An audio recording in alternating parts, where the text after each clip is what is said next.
when you go in there to the company and everything seems fine, things change as you meet people. You could be friends. It could become a toxic workplace because of things that you just don't feel right doing. It's a real great thing being in that company, but sometimes when you get in, the things you thought might happen didn't, and then it becomes a toxic workplace to you. Liv Morgan and Raquel Rodriguez have recaptured the women's tag team championships from Bianca Belair and Naomi. That was a surprise to me, Bill. How about you? Not at all. No, and I'll tell you why.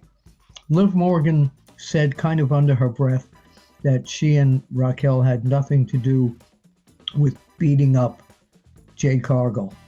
I think Naomi might be the guilty party, and I think during as the shows go on here, it's going to be revealed that she wanted to have that tag team belt, and I think she's responsible. She might be. Teddy, were you surprised by the change of the championships before WrestleMania? Not at all. No. No, not at all. All right, Ash by Elegant. Matt, let me just add something here. Taking the tag team belts off of them could lead to a feud between Bianca and Naomi if Naomi actually did perpetrate this heinous act on Jade Cargill. I think the better angle would be, for me and Teddy, I'd like to know your thoughts. I'd like to find out that maybe not only was it Naomi, but Bianca too was behind it as well. I'd like to find out that maybe it was a way to get rid of Jade and bring Naomi in, and they're both heels. Because Jade's going to have to come back and get revenge on whichever person it is. And of course, I think most people realize it's one of the two girls for sure, if not both.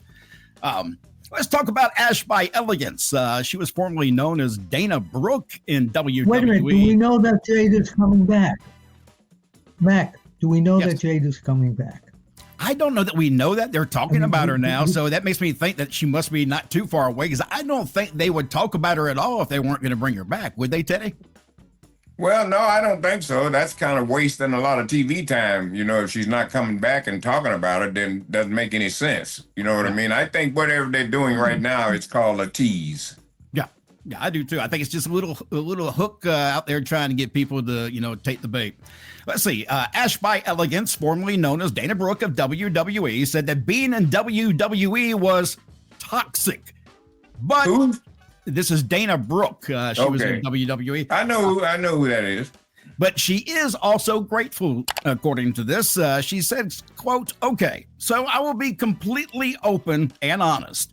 It was like a toxic relationship. It was definitely a roller coaster ride, but I wouldn't be who I am today if it wasn't for the WWE. WWE gave me an amazing platform to interact with all my fans and to get to know one another." End quote. So while she's saying it may have been a rough background, she does give credit for getting a name. And otherwise, nobody would even know who Dana Brooke is or Ash by Elegance if it weren't for WWE. Well, she's being truthful, and that's what a lot of them should do. Even though you might have had a problem working there, but still, they made it possible for you to be the name that you are. Absolutely. Bill, your thoughts? Anytime, Bill, next week, next year. You get in there and it's not toxic. No, I think we're lagging on. I lost you two for a little bit there. Okay. I froze up. So no, I think next year is fine. 2026. I'll see you guys. No. So I think, Dana, when you go in there to the company and everything seems fine, things change as you meet people. You could be friends. It could become a toxic workplace because of things that you just don't feel right doing. It's a real great thing being in that company, but sometimes when you get in, the things you thought might happen didn't, and then it becomes a toxic workplace to you. Yeah, I think it depends on the individual, and honestly, anywhere you work can be considered a toxic environment because there's going to be somebody there who's going to be a pain in your ass no matter where you go. You just got to learn to deal with it and move on. Let's see. We talked about recently Corey Graves being gone from the main roster of WWE and now being into the NXT family. And we find out now that his wife, Carmella, has been released from her contract. Teddy, your thoughts?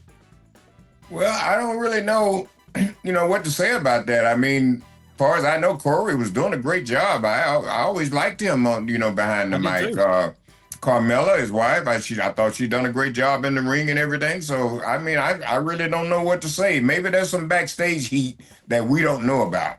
I wonder that. And she also had some health issues after she had her child, if I'm not mistaken, Bill. True. And I think some of those problems even continued after she had the birth of her child, correct? That's what I was told. Corey is doing an excellent job on NXT commentary. I'm going to see him March 15th in Pittsburgh at the charity Bruno Forever event there. Regarding Carmella, her contract is expired. They're not firing her. It's expired, and they've chosen not to renew it, so they don't have anything for her to do at this particular point. I'm not going to look at this as, oh, well, they took Corey and they demoted him. He's still on TV, so it's not a demotion. And with Carmella, they probably just don't have a program for her at this point. They got a lot of ladies in that company. Well, if they don't renew you, they ain't got nothing for you. Yeah, right. It's just that simple. Boom. Wait a minute. Does she work for the federal government? Oh, never mind. Let's keep going.